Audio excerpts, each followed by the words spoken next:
दोस्तों नमस्कार, मैं अमित कुमार। इसरो ने एक बार फिर कर दिखाया कमाल। पुष्पक विमान ने लगातार तीसरी सफल लैंडिंग कर रचा इतिहास।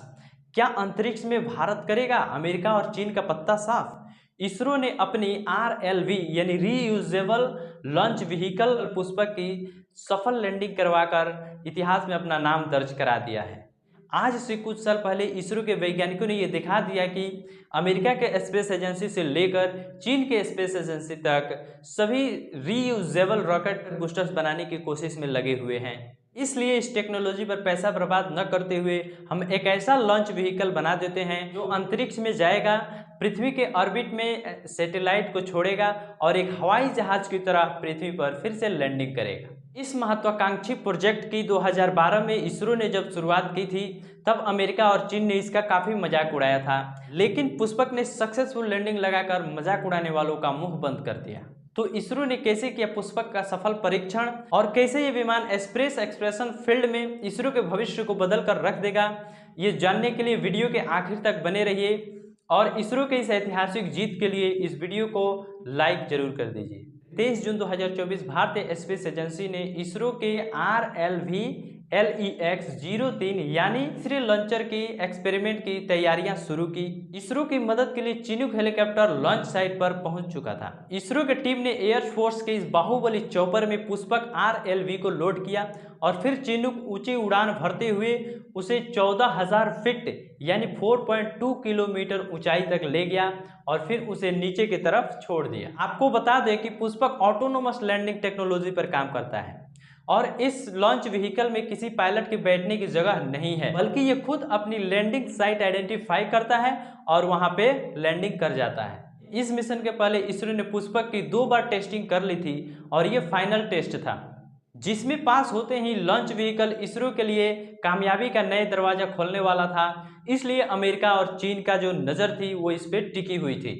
वहीं इसरो ने इस परीक्षण को बेंगलुरु से 220 किलोमीटर दूर चित्रदुर्ग के चलकर में एरोनॉटिकल टेस्ट रेंज में कर रहा था। वहां पे पहुंचे वैज्ञानिकों की धड़कन तो तब बढ़ती है जब चिन्नुक चौपस पुष्पक को 14,000 फीट ऊपर से छोड़ देता है, क्योंकि इस वक्त अचानक से हवाओं की रफ्तार तेज हो गई थी और मौसम बिगड़ रहा था। ऐसे में पुष्पक के लिए बड़ी इम्तिहान की घड़ी थी और इसका ऑटोनोमस लैंडिंग ऑन नहीं होता तो ये गिरकर जमीन पर तबाह हो जाता। इस प्रोजेक्ट में लगे 100 करोड़ रुपए धुआं धुआं हो जाते, लेकिन इसरो के वैज्ञानिकों ने इसे बहुत सटीक तरीके से बनाया था। जो चिनूक से अलग होते ही इसका ऑटोमेटिक लैंडिंग सिस्टम ऑन कर दिया गया।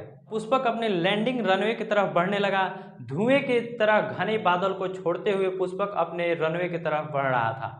तब पुष्पक विमान हवा में तैरते हुए परिंदों से कम नहीं लग रहा था और इसने वैज्ञानिकों के बढ़ती हुए धड़कन के साथ पुष्पक विमान रनवे के पास पहुंचा और पहले उसने अपने दोनों पहियों को रनवे से टच किया और इस वक्त पुष्पक की रफ्तार 320 किलोमीटर पर आवर थी, जो कि आमतौर पर लड़ाकू विमान से कहीं ज्यादा है। लैंडिंग के वक्त एक फाइटर जेट की स्पीड 280 किलोमीटर पर आवर की होती है। ऐसे में पुष्पक के स्पीड को कम करने के लिए वैज्ञानिकों ने इसमें एक पैराशूट लगाया था, जो कि पुष्पक के स्पीड को कम करते हुए 100 किलोमीटर पर आवर के स्पीड में लाया। इसके बाद इसने खुद की लैंडिंग एयर ब्रेक की मदद से ब्रेक लगाई और पुष्पक के रुकने के साथ ही यह एक्सपेरिमेंट सफल हो गया। इसे देखकर स्पेस रेस में भारत के कंपटीशन कर रहे चीन, अमेरिका और यूरोप जैसे देशों की सांसें थम गई थी, क्योंकि PSLV के बाद पुष्पक RLV के जरिए इसरो अपने मिशन को एफोर्डेबल कर पाएगा, जिसे देखकर बाकी स्पेस एजेंसी को गहरी चोट पहुंची है। दोस्तों, हो सकता है पुष्पक आपको देखने में बहुत छोटा लग रहा होगा, लेकिन आपको बता दें कि ये छोटा आकार सिर्फ टेस्टिंग के लिए बनाया गया था।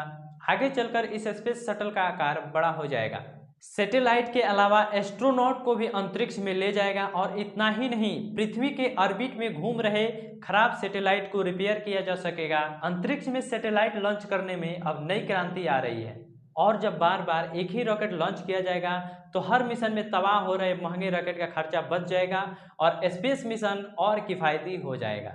आपको बता दें कि एक लॉन्च व्हीकल के 2 हिस्से होते हैं, पहला रॉकेट और दूसरा स्पेसक्राफ्ट या सैटेलाइट, जिसे पृथ्वी के वातावरण से बाहर ले जाकर उसे ऑर्बिट में छोड़ने का काम रॉकेट करता है और इस वक्त दुनिया की ज्यादातर स्पेस ऑर्बिट लॉन्च के बाद उसे समुद्र में गिरा देती है।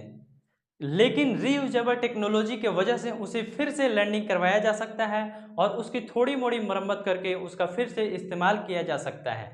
इस वक्त एलन मस्क की खुद की space company space x reusable technology का इस्तेमाल कर रही है, लेकिन वो लोग रॉकेट के नीचे इससे यानी बूस्टर्स को बचाते हैं, लेकिन इसरो का पुष्पक लॉन्च व्हीकल रॉकेट के ऊपरी हिस्से को बचाएगा, जो बूस्टर्स के मुकाबले काफ़ी जटिल और महंगे होते हैं।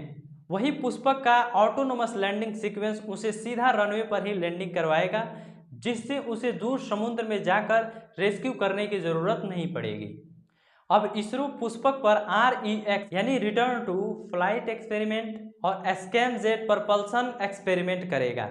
इसी के साथ पुष्पक लॉन्च व्हीकल साल 2030 तक उड़ान भरने के लिए तैयार हो जाएगा। दोस्तों, आपको जानकर ये गर्व होगा कि नासा को एक सैटेलाइट लॉन्च करने में 500 करोड़ रुपए की खर्चा होती है और रीयूजेबल रॉकेट बनाने वाली अमेरिकी कंपनी स्पेस के लॉन्च की लागत करीब $50 मिलियन यानी 400 करोड़ रुपए है। वहीं इसरो के PSLV यानी पोलर एस से लॉन्च करने का खर्चा 135 करोड़ से लेकर 200 करोड़ तक आता है, तो पहले ही दुनिया के स्पेस एजेंसी से बहुत ज़्यादा कम है। लेकिन पुष्पक के सफलता के बाद ये खर्चा 10 करोड़ से भी कम हो जाएगा।